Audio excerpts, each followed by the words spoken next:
ascending order with distinct values. Prior to being passed to your function, nums is possibly rotated at an unknown pivot index. Then they tell you here, such that the resulting array is this whole thing, 0 indexed. For example, 1, 2, 3, 4, 5, 6, 7 might be rotated at pivot index 3 and become 4, 5, 6, 7, 0, 1, 2. Given the array nums after the possible rotation and an integer target, return the index of target if it is in nums, or -1 if it is not in nums. You must write an algorithm with O log n runtime complexity. And then they give you these examples, and then they give you the constraints. So, how am I starting this? First instinct is a binary search approach to find that targeted element in the rotated sorted array. And I can try to explain it now because I don't actually know how I want to start it, but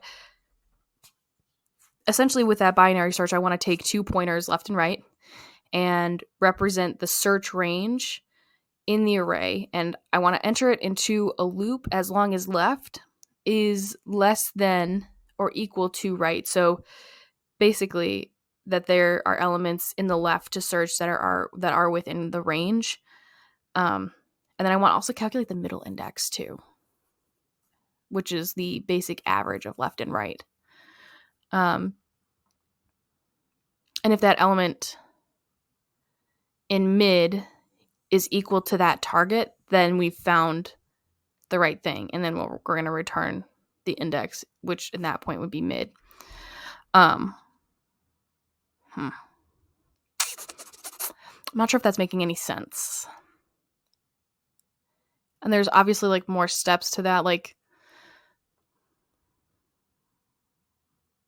a lot more steps, because if we do that, then an element at index left is, we have to figure out if it's less than or equal to the element at index mid, which that would be half of the subarray from left to mid. And we need to figure out how to make sure that's sorted in ascending order. Maybe this isn't a good idea.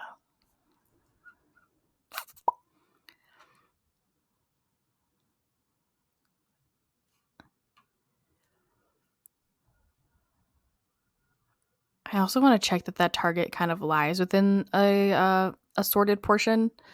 So, and then if the target isn't found with the current range, then the loop, we could continue to update a loop based on the range of sorted portions of the rotated array. And if then the loop completes without finding the target, then we return -1. Yeah.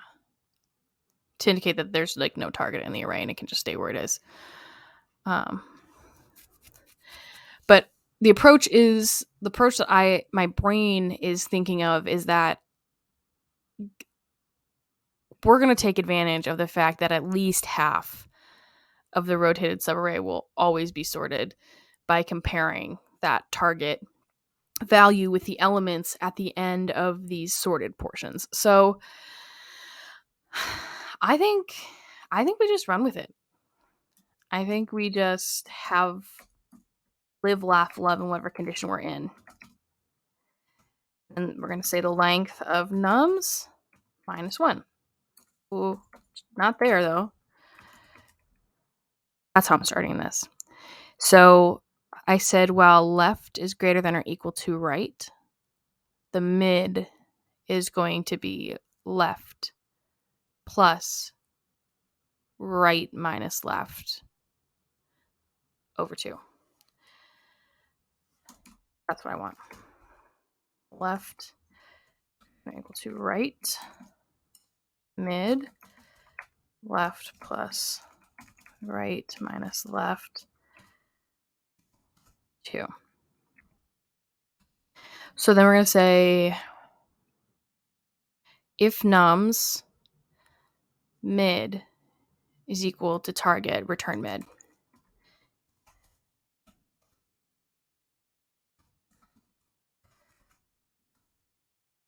said return mid. Okay, return mid. And then if nums left is greater than or equal to nums mid, because that way, kind of what I was explaining before, then we can adjust it for the right to be equal to mid minus 1, so it can decrement, and the left can increment. But I'm not entirely sure that's how I want to do it.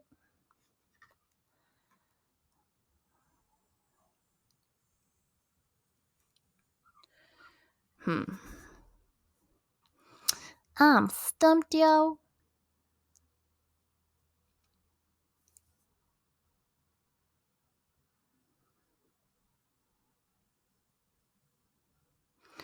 All value of nums are unique.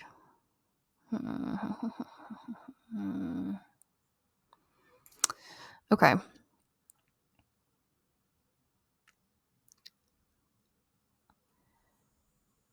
I mean, we do have to see if nums is...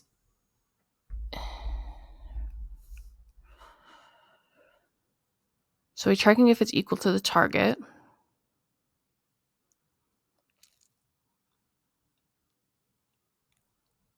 And if the left index is less than or equal to that element index at mid. So let's do nums left.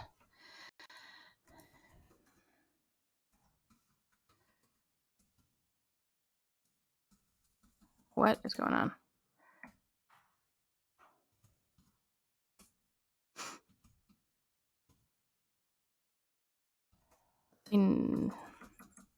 Yo, bro.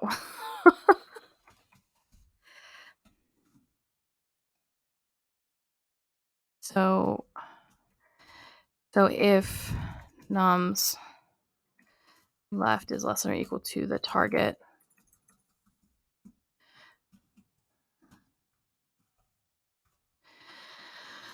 which is less than nums mid,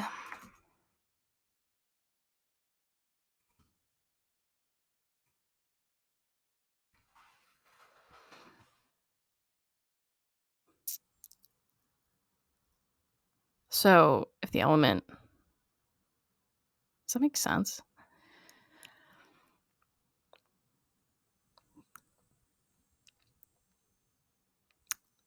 So basically we're just sorting that left to mid in ascending order with this.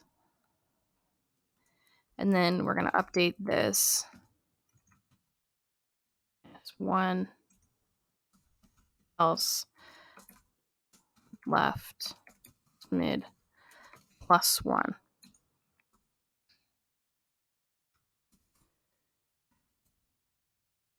Else, and we need to do the same thing with nums right. So if nums mid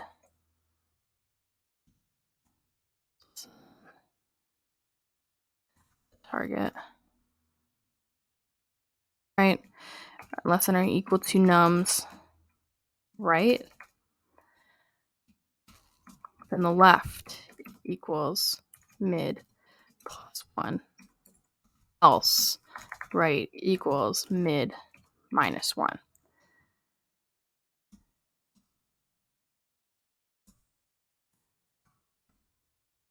And then we'll return minus 1. Does this make sense? So we're checking these elements based on if they're greater than or less than, and adjusting them kind of accordingly, using an iterative approach for a binary search, which should improve on memory compared to a recursive approach. And that's kind of what I was thinking. But we're basically just focusing on determining the pivot point and adjusting the search range based on the pivot to find the target element here. I am going to run it just because I am curious what the... Okay.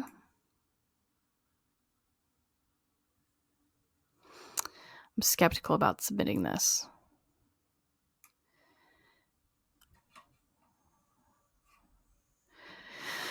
So if the target isn't found within the current range, we will continue to update. I'm just curious about any edge cases with that. But if it completes without finding the target, it returns -1, which they asked us to do. I'm going to submit it and see. Oh, okay.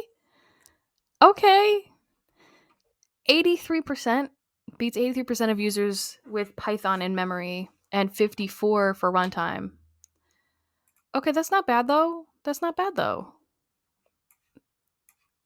Runtime 25, memory 13.4. Okay, I'll take it. I will take that. I was a little skeptical, and not in like a doubtful way, just like thinking that might not be, kind of like the last question. If you guys watched that, I did it 3 different ways, like with brute force, with a couple other things, I think a string and then 2 variables. So I was kind of thinking this was going to be the same situation, but I'm very glad it is not. So I will go ahead and post this solution in my GitHub repo. You guys are more than welcome to fork, clone, make it better, make it worse, have some fun, learn something new. And thank you guys so much for watching this video, and I will see you in the next one. Goodbye.